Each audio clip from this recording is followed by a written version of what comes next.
आमच्या अनिल भाऊनं हा कार्यक्रम ठेवलेला आहे. माझाही खूप आवडीचा विषय आहे आणि सरकारला मला सांगायचं आहे पटाच्या निमित्तानं, जसे आम्ही बैल हाकलतो ना, तसं सरकारही कर्जमाफी आणि दिव्यांगांच्या मानधनासाठी हाकलल्याशिवाय राहणार नाही. ज्या पद्धतीनं आम्ही सरकार वागत आहे, त्याच ताकदीनं आम्ही सुद्धा सरकारसोबत या माध्यमातून, आंदोलनाच्या माध्यमातून वागू. मी अनिल भाऊ कदमांना सुद्धा हा शंकरपट ठेवल्याबद्दल शुभेच्छा देतो.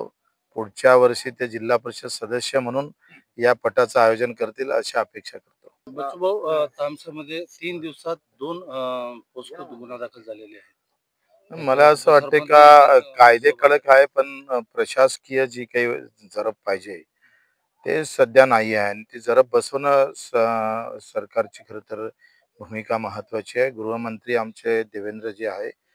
त्यांनी या सगळ्या होणाऱ्या महाराष्ट्रातल्या एकंदरीत वर्षभरातल्या घटनेचा अभ्यास करून यावर निव्वळ कायदेशीर कारवाई नाही, तर अशी जी प्रवृत्ती निर्माण होतं व अशा पद्धतीनं जे काही लोक समोर येत असतात, याच्यावर मला वाटतं एक संशोधन होणं फार महत्वाचं आहे. कारण की लहान लहान मुलीवर होणारे अत्याचार दिवसेंदिवस या महाराष्ट्राला शोभणारे नाही आणि आम्हाला फडणवीस साहेबांकडून अपेक्षा आहे का आपण जेवढं लक्ष राजकारणात घालताय तेवढं या बाबीकडे त्यांनी घालावं अशी अपेक्षा करतो.